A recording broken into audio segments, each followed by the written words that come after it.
Before we begin, a quick warning. There are topics of death and mental health issues in this episode, which may be triggering to some.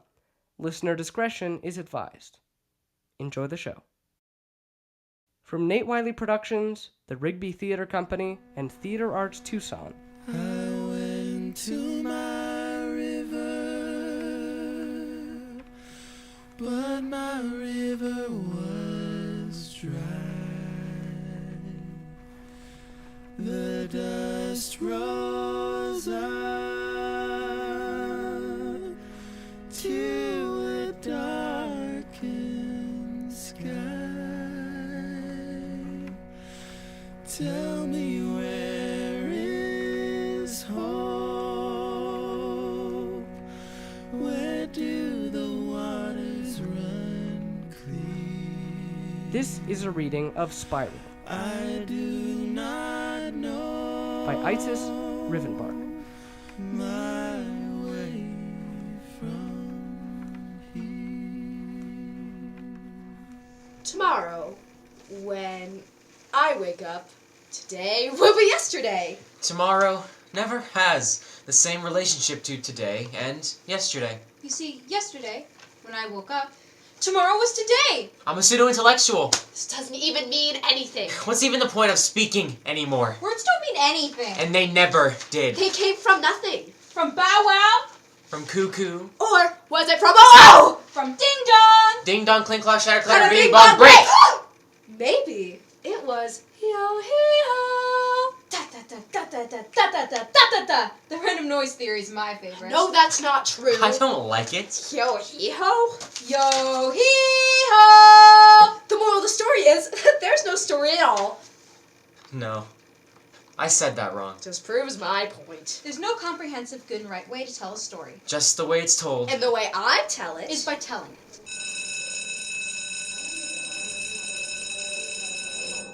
Henry, your students fear for you. My students fear me. No, Henry. They fear for you. Your lessons make no sense anymore, and in all the wrong ways. What does he mean? I make perfect sense. I make sense. What nonsense? I make more than sense. I make sense of sense. Where does sense make me? Nonsense. It's not my fault they don't sense the sensical sense I make Can of- you provide an example? Sure. Just yesterday, you were supposedly giving a lesson on the origin of words. Something about how there's no conclusive origin, but that it's theorized that they may have come from mimicking animal noises, or from sounds of pain, or from laborers' chants. Sound familiar? Yes, I recall that lesson. Yes, well, according to the students, you wrote rather chaotically on the board, and then left without saying a word. Well, that's hardly cause for concern, sir, I should think. This is not the first time a student has reported such behavior from you, or the second, or the fifth, and I hardly believe this will be the last. Henry, I think you should take a break. A break? I don't need one. I'll start thinking about her again. I don't want to think about her. Stop thinking about her. You keep calling me Henry. That's quite overly familiar of you, don't you think? I apologize. Regardless, this obvious funk that you're in is scaring the students. Take a break. Do something to lift your spirits. How would she do that? She'd probably take it very literally. And ride a hot air balloon. Okay.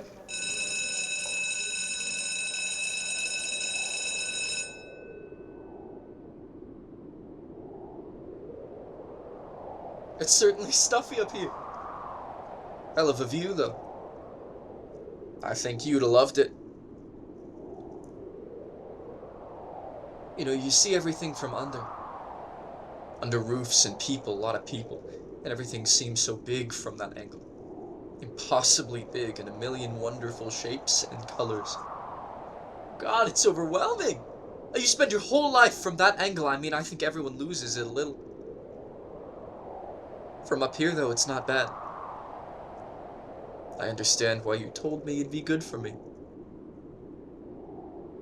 Everything's so small from up here. Everything's always been so small. Grasping it. animal noises and whatever it may be. It's ridiculous. I miss you. I do. And Henry started to feel Down, down, down. In a downward spiral. Henry falls! In a downward spiral, the balloon falls! And then then Henry-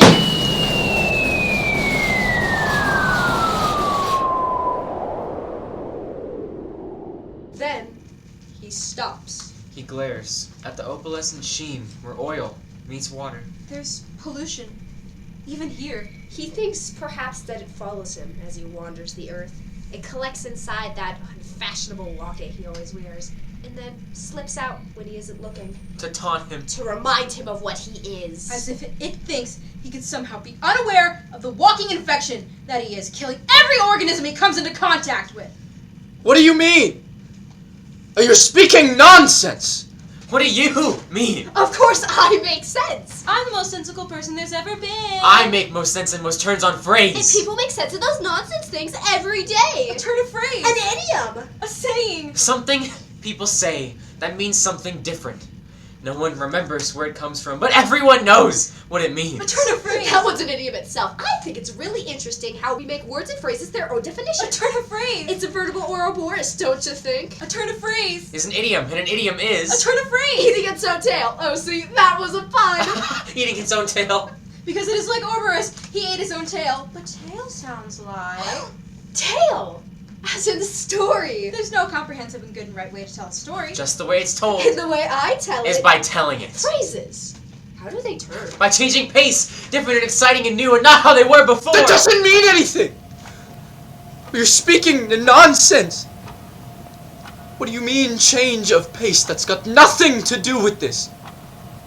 The pace is still the same. We're pacing over... We're pondering over turns of phrase. They want to know what I mean!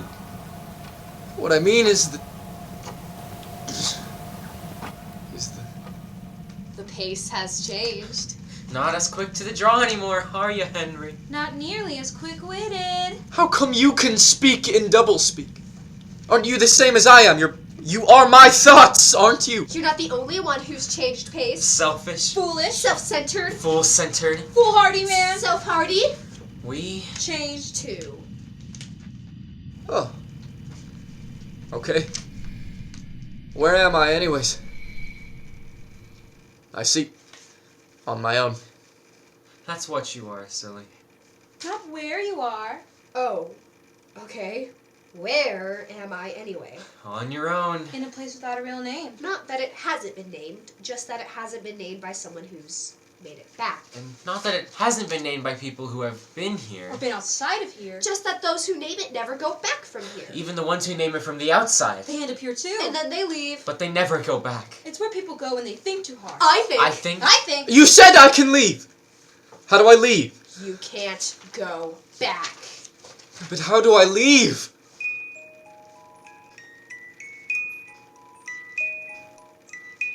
Caroline. When Henry was a young boy, and Caroline was an even younger girl. They used to go fishing together. their father taught them how. Henry didn't really like fishing, Neither did Caroline. But they liked each other. and there wasn't much else for them to do, So they fished together. Sometimes, though, one of them would watch instead. while the other one fished. On the boat. You see, the boat was rickety. The boat tipped easily. And Henry did not know how to swim. Neither did Caroline. So when one of them wanted to fish on the boat, The other would have to stay behind. One day, Caroline was fishing. Henry was not. Was Henry swimming? Henry was not. One day, Henry was standing at the shore. Caroline was not. Where was Caroline? One day, Caroline washed up on the shore. Wrapped in fishing line? Henry did not. One day, Henry felt Caroline's limp body seemed to crawl out into Henry. It didn't. She didn't. One day, Caroline went fishing. Henry stood on the shore. Caroline tipped the boat and fell out. She got tangled in her fishing line. She drowned. Henry didn't do anything. Henry did not know how to swim, so he watched her drown, and then she washed him. Dead. Reaching for him. Reaching for her older brother. Older. Bigger. Smarter. Stronger. More capable. More helpful. Cowardly. Unskilled. Unfortunate Brother. At first, Henry was angry. Bitter. Loathing. Caroline? He thought. How fitting. Her name was sort of a pun. Caroline. Caroline. And she only cared just enough to leave her brother with the little girl wrapped in fishing line. How unkind. Ironic. Unfitting. Unbecoming of a young lady. Caroline. She never cared at all. And then Henry began to feel guilty. It was my fault. You reached out. She didn't. She? Of course, You're speaking to a ghost. They're hardly the same person. she's not a real person. She was. And she isn't. Because she didn't reach out Neither did the ghost. She just waited and watched. While he held her picture Put it in his locket. and cried. and died. Am I dead? Yes. I don't know. Probably. I'm not, though. Caroline is. But not me. I'm not Caroline. I'm just the ghost of Caroline. Completely different people. And one of them isn't a real person. The hot air balloon. It popped, didn't it? I died. Didn't I? Dead. As a doornail. As a. Turn a phrase. Pixing in circles. And circles. And spirals. And spirals. Down. Down. Down. Down. Down. Down. I heard it pop. I did too. Now what? I don't know. You can go somewhere else if you want. Somewhere with a more permanent name. Somewhere that is a more permanent fixture. Long as you don't go back. Will you come with me? Where will you go? Wherever you go. Even if I go to the lake? You can't go back. If I did! You can't. I'm sorry. I know. But she The real Caroline Doesn't. can't. no. Okay. And tomorrow, when I don't wake up, today will be yesterday. Tomorrow never has the same relationship to today and yesterday. You see, yesterday, when I was awake, tomorrow was today.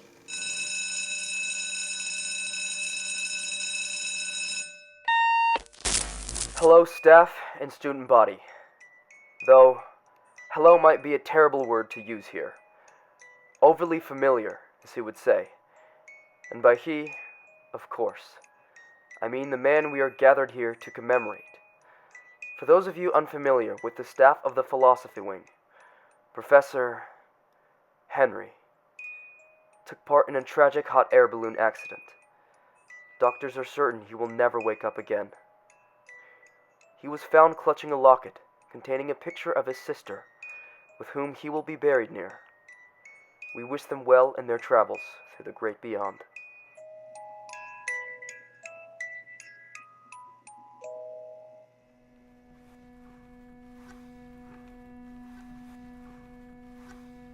Tell me, sister, brother, where does that river flow? It flows down to the great water, where soon my people will go. Spiral, written by Isis Rivenbark, features Jacob Toole as Henry, Andrew Koss as Dean, Brennan Garza as the Ghost of Caroline, Grace Christian as Spiral 1, Renee Cruz as Spiral 2, and Liv Fredrickson as Spiral 3. The original director of Spiral was Mari Flannery. The Rigby Theater Company is a not-for-profit theater which is led by high school students across Tucson and southern Arizona. The company is dedicated to celebrating and presenting student ideas and talent on stage. Their upcoming project is Bruisers, a song cycle for the newly known. If you would like to learn more about the Rigby Theater Company and how to support their work, visit www.rigbytheater.com and follow them on Instagram at Rigby Theater Co. This episode was produced, edited, and engineered by me, Nathaniel Wiley. Executive produced by Jacob Toole, Nathaniel Wiley, and Theatre Arts Tucson. Sound effects and ambient noise courtesy of Pixabay. The song featured in this episode is Stand in That River, composed and arranged by Maura Smiley, ASCAP, www.maurasmiley.com. Stand in That River is performed by Voco, featuring Gregory Fletcher and Jake Asaro. The song and its arrangement are copyrighted, and the song was included in this podcast in agreement with Maura Smiley. If you like what you hear on this podcast, be sure to listen to our interviews from Tony Award winners to local talents. You are sure to love them all. Also, make sure to follow TheatreQs, leave it a rating, and check out our website, NateWileyProductions.com, for a wide variety of content, from historical series to photo galleries and much, much more. Thank you all for listening. Come and stand in that river, current gentle and slow. Send your troubles down a wall.